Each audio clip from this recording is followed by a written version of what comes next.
and this is an educational video about setting up the SE Electronics RF-X Reflexion Filter with the RFPROB2 Mounting Bracket Upgrade.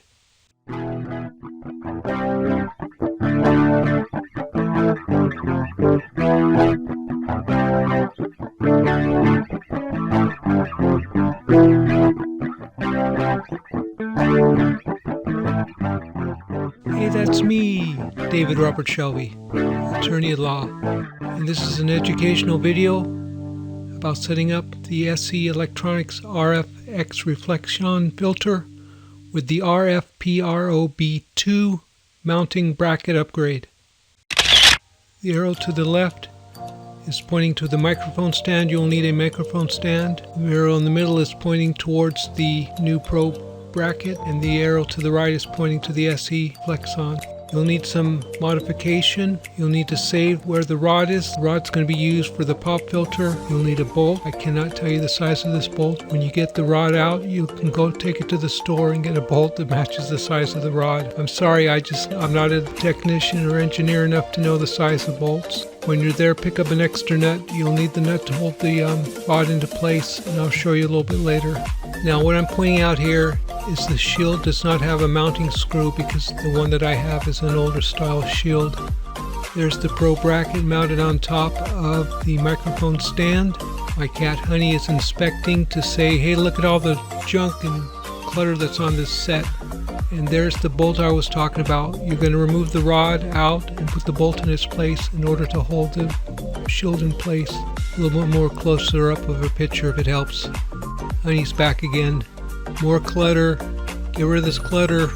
Now in the center is the bracket that's used to mount the shield onto the microphone stand and the microphone. One side of the mounting bracket is designed for the shield, the other side is designed for the rod. So just make sure that when you're setting up the shield on the mount bracket, you're putting it on the right side, or else the bracket for the rod for the microphone will not work. And there's a picture of me putting the bracket on top of the bolt, and there's the nut in place holding the bolt and the bracket.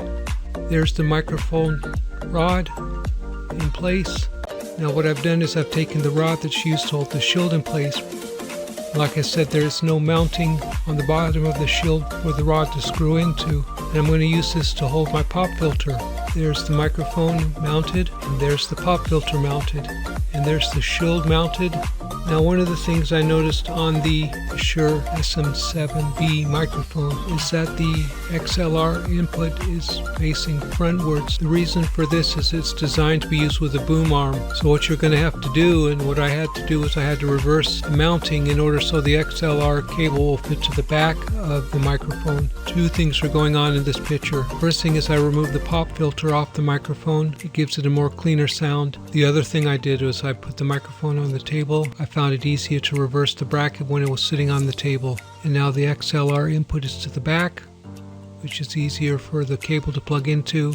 And if it was in the front, I found it pulls the microphone to the left or to the right. Putting in the back is more stable on the microphone. Thank you for watching my video, and have a great day.